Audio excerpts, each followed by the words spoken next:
My name is Emma, and welcome back to Call Me Emma. We're at episode 6. This is a gift from the stage door. Right, and they are emotional support strawberries. I'm starting off the video strong with these because Kevin William Paul had something happen in his last scene where he has a blood packet that broke too early. And so I think maybe he could use one of these emotional support strawberries. I'm feeling like maybe this one. This one seems cute. Let's go do this.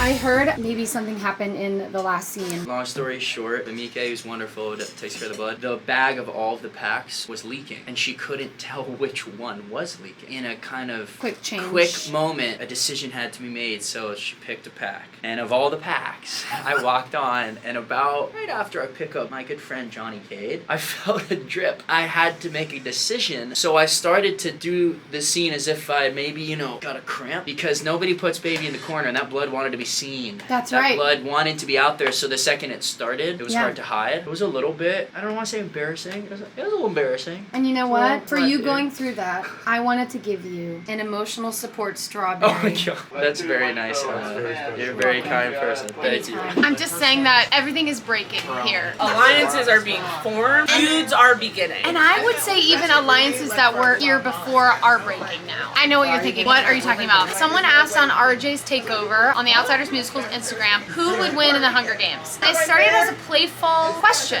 But it has taken a turn. Unfortunately, we have a lot of people here who have a lot of pride. I said you'd go far. Oh, thank you, Josh Roble. I really appreciate that. I think you would too. Was that before or after you said you'd take everybody down? Come to the frame, come to the frame. Josh Roble, everybody, playing Johnny yeah, today. fix that. Very fierce. I was pulling out the camera as I heard Josh Boone and Jason and Kevin William Paul low-key having a match. It's funny because they're all gonna be out first. Jason is late to his call because of this. Josh naturally thinks he would win. Kevin naturally thinks he would win. Shocker. I think the debate was Kevin has the cardiovascular abilities. Josh Wait, no one said anything about Dan. Danbury, how far are you going in the Hunger Games? I'm gonna bank on people just not wanting to kill me. I'm searching for airheads. So you agree, everyone is against you in the Hunger Games? Is everyone against me in the Hunger Games? If everyone's against me in the Hunger Games, if that's true, that only proves one thing. What is that? People are afraid of what they can't control. Oh, brother, this guy Here first, you stinks! guys. What does it feel like to be the person that everyone wants to win? In my heart, you definitely would win the Hunger Games. I also now know that when we do play a fake Hunger Games game, everyone's coming for my throat. Wait, actually, that's so true. Well, So look out. So, whoever you are that asked that question, please know you have broken the Jacobs. And for that, I honestly say thank you because it's very fun. Definitely a spicy Saturday night on Broadway. Hi, everyone. I literally have 3 seconds to make this video. I wanted to say thank you. I'm going through some of my fan mail. I got a little overwhelmed this week with stuff, so I didn't have time to do too much fan mail. This one says, certified quatter. And if you've been here, you know what quat means. And if you don't, I'll point you to which episode to watch for the definition. Then also we have one of my favorite catchphrases. Ah, yes. So beautiful. Again, I only have 3 seconds, so I'm going quickly. This one is from someone named Eli, and I opened it while Sarah Grace was sitting in here, and we both go, how cute is she? Absolutely flawless. I love her. And I must go. Okay, goodbye. I'm reading a letter from Sion Pittman. I have been sent on a journey to watch the Call Me Cherry episode 6 at 6:23. So I'm going to do that now, and you are doing it with me. Brody Grant, where are you? We are at the power station. Would you say we're in the stoop? We're in the stool. We're back in the stool. Right now we're in the elevator. Elevator up to the stool. What are we about to do at the stoop? We're about to listen to the cast album. Wait, that's amazing. So they made a super long bracelet or possibly a necklace or a very fierce purse charm that is the first letter of every word in that scene. Rachel, Rachel is becoming my new, well, yes, it's the show me to be Rachel video. Everyone is Rachel now. Let me try it. I'm trying to, and there's a cherry in the middle. Hold on, Bob's getting stabbed. I need to get this off. I really want to make this. Can I just say, absolutely incredible work. I love it. This has brought me so much joy. I think it would be a very chic necklace. I do like the idea of a wraparound bracelet. I have to go. And also thank you for my watermelon chain. I had this idea to take you on the journey of my show backstage. So it is places. I am, as you know, in my dressing room, and I'm gonna take you down to where I go for places and show you what it's like. Here we go. And my friends Daryl Tofa and Jason Schmidt. Hi. Hi. That's where Beverly, our stage manager, sits. And then we just go onto the stage and we all hang out. So this is where we have our little check-in moment, stretch. Wait a minute, I know you. I know you too. I feel like you want to take my part. I do. Don't tell nobody. Hey, Is this your pre-show, Rich? this is part of it sometimes. Depends on the day. Depends on how much emotion I have to get out. We love a fight call on a two-show day. We love it. Wait a minute. Who are you? I'm Dan. No, you're not. I'm Daryl. Yeah, you are. Wait a second. Who are you? Blue Power Ranger. Blue Power Ranger. Hey, who are you playing today? Playing Trip. And is it your first time or what? First time, yeah. First My day. First day. You did do it full day. today, but we're doing it again today. And you killed it today, so Thank you. period.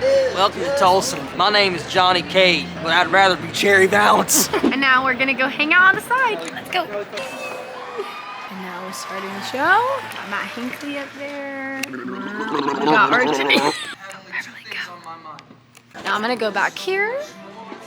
I'm gonna sneak in. Here we go. Opening number finished, and we are headed back up to the dressing room. As you know, my pleats are very, like, I would say malleable is the word I would use. Like, the more I sit on them, the more they flatten out, and I want them to stay as pristine, as delicious as possible. So I tend to get out of my costume after the opening number because I have 2 numbers and a little scene before drive-in. So I'll take them off so that I can, like, warm up a little bit more, touch my toes, breathe in and out, and move a bit freely so I don't feel like I'm gonna ruin the pleats. I'll catch back up with you once I do all that. I did what I needed to do. I'm back in my costume, and now I'm headed down to get ready for the drive-in. We are listening to Great Expectations the first time. We're gonna head down, and I have to get in the car before, the next scene starts because it's very quiet. Would you agree, RJ? It's very quiet. It's giving, but before then I'm gonna get my hair brushed. We're just gonna make sure I look beautiful before I get in the car. Like you brush, chic. My hair's brushed. We're gonna get into the car. There's our baby. I'm gonna go up the stairs, hop in, wave goodbye to Emily, and call it a day. With my boyfriend. And now the boys sit and play, what do you even call this game? Normally we write poems, but right now I'm gonna bring juice to my fridge. Usually they write something there every day. You don't want to read that. We're back in the room. We hang out until Run, brother, which isn't very long, so it's our time to shine. And we're going down. We're gonna follow Daryl Tuffa down the stairs. This is my favorite bit in the whole show. And then we finish the play, that's it. Did it. So anyway, now I'm gonna go down the stairs. Say hi, Sky. Hi. Oh, you're so bloody. I'm gonna go down the stairs and I'm gonna say hi to some of my friends in the pit. It's Mac Meadows. He plays the key. Hey, what'd you have for dinner today? I had Bardo. Was it pizza? It was, but I unfortunately got there not until like 6:30. So I ordered a salad, ate healthy, and I feel better because of it. You mean that? Yeah, actually. Okay, word. I think most of these people know who you are, but would you like to say hello? Hi, I'm Matt Hinckley. I'm the music director and co-orchestrator. Yeah. And how would you say the show's going so far? I think it's going very well tonight. Did you hear that weird sound? Yes, it did. Does anyone know what it is? Things happen. I don't know. I thought Johnny turned his home into a laundromat. This is one of my favorite things that happens during the show is at intermission. Emma will, not all the time, but a lot of the time, grace us with her presence down here. She's even snuck into my dressing room and had a piece of cheesecake before. Well, thanks for hanging out with us. Thanks for hanging out with us. Hi. How's your intermission? Just depending some wigs, getting them ready. We can show you a little bit of the hairs. So here we have the dirty combs and the clean combs. So the boys, after a certain part, they come and do their hair. Here we have some blonde, and then here we have some supplies that the boys use, some things that I use, alcohol, Here. a snack. Thanks, Anna. Yeah, come on. Just got act 2 places. I'm grabbing this because it's my prop. And then we go on to the stage. Let me see if we can hang out with, hey, Corey, do you have a second? For you, always. It's Corey. It's my friend Corey. I was wondering if you could tell us a little bit about the cigarettes in the play. Smoking is not cool, but these are fake because we're acting. We got 2 parts. We got a battery. They're magnets. Ooh. It's a battery that gets charged, and every actor has a cartridge that has Fierce. the vapor in it. Look, Melody's picking her Boom. up right now. Wow. Smoking's not cool. Smoking's not cool. And is that the only type of cigarette that we use in this play? We have fake ones as well that are true cardboard. You really don't want to eat them because RJ does try. Thanks, you know. Corey. You're welcome. Bye. This is where we all come back to hang out. Some people check in and relax with each other. Some people get ready to go on as Cherry Valance. I'm truly gonna be the understudy one day. They're getting ready to go up there. That's the perch. There they go. Oh my gosh, bye. They're gonna walk.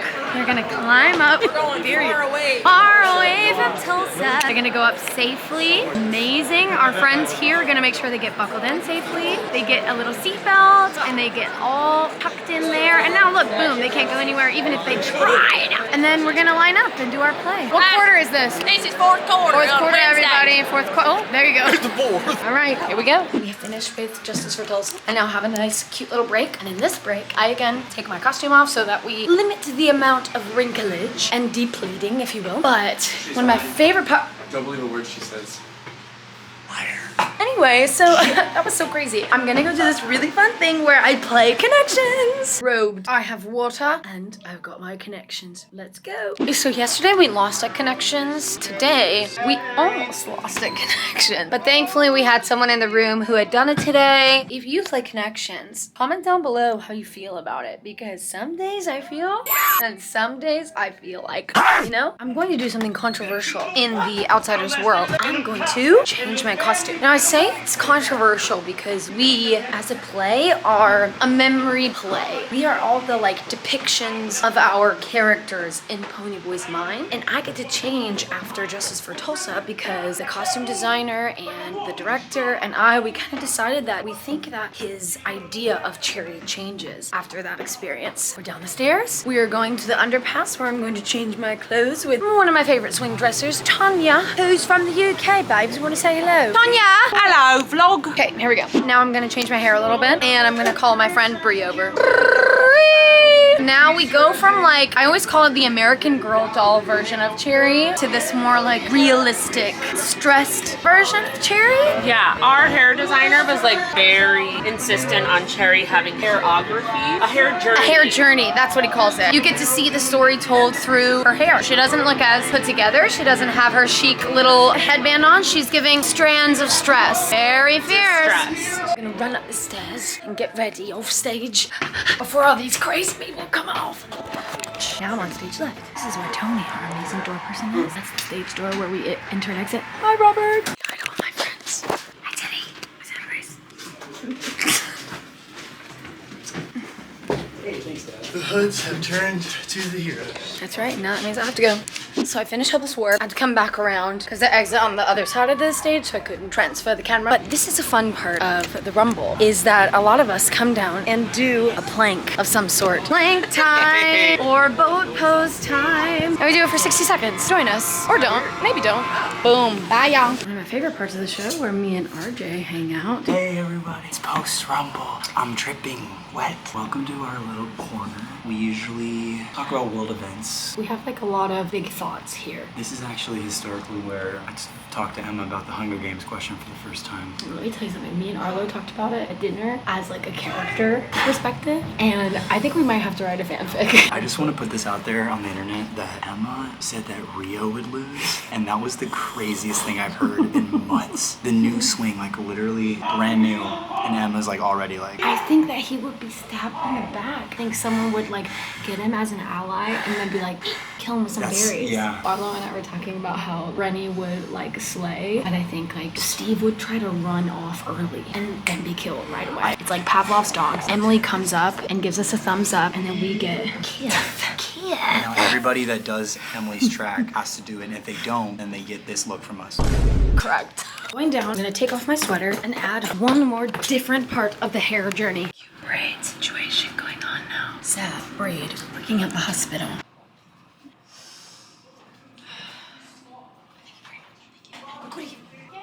And now I come to hang out stage left with my friend Chris. Now Chris has done a great job at making the Curtis home door feel very real to me.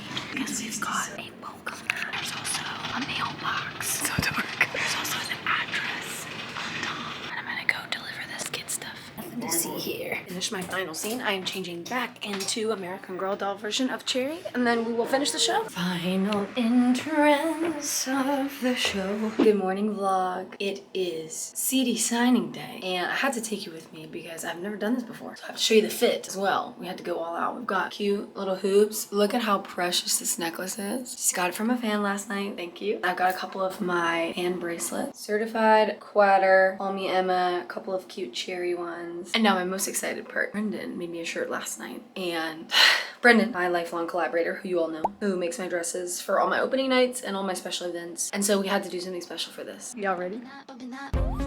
How brat is that? See you at the signing. I'm just eating some oatmeal and a banana before I head out of here. I just got a memory on Facebook that a year ago we opened Back to the Future. What?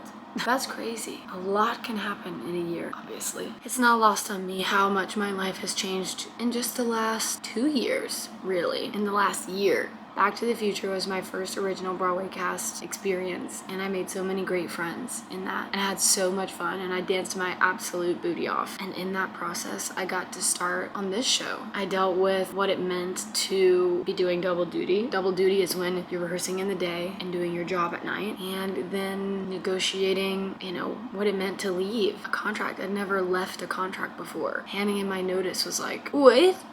So much of this job is looking for the next. I feel like we don't talk enough about what it means to leave and how sad that can be and how important it is to feel those feelings as you transition to something else. But that's also the beauty of this business, is the next thing, the next thing, the next thing. And sometimes they're not like the big blockbuster things. Sometimes it's like I have to go on a vacation with my family and have quality family time, or I need to focus on my mental health. Just wanted to share some of my thoughts. Happy 1 year anniversary to Back to the Future opening. I can't wait to tell Daryl.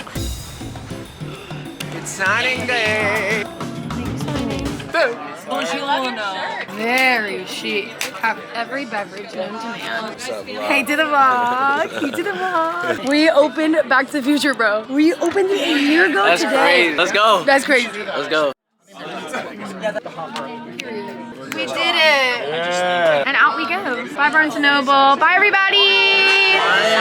I wanted to talk about before we end this episode is that when it comes to fan mail, which I love and I will always read, there are 2 things that I wanted to talk about. First thing is when it comes to asking us to send a signed playbill, unfortunately there have been people in the world who have kind of ruined this for all of us. Some people will ask for signed playbills and then sell them for profit. So to combat that, we ask if you send a self-addressed letter and a check made out to Broadway Cares Equity Fights AIDS for $50, we will make sure the entire company signs it and send it straight back to you. The other thing I wanted to talk about is that if you leave your Instagram handle, I will almost always reach out to you to let you know that I received your letter and say thank you. I don't always have the time to write letters back, but to be able to see your Instagram and to like let you know that it got to me safely and that I took the time to read it, that's kind of important to me. If you want to write a letter, this is where to write it. Thanks, Arlo. I look forward to hearing from you. I love getting to connect with you guys, even if it's just through you saying hello. That is the end of an amazing week. Thank you so much for hanging out with me. I was very sleepy this week, so thanks for bearing with me. I have some exciting ideas for next week, so be sure to tune in. Let me know if you miss anything or you have any thoughts or questions about anything, and I'll be sure to do my best to include it in the next vlog. If you came to the CD signing, it was so nice to meet you. That was such a blast. An unforgettable first ever CD signing for me. And if you're watching it here, thanks for tuning in.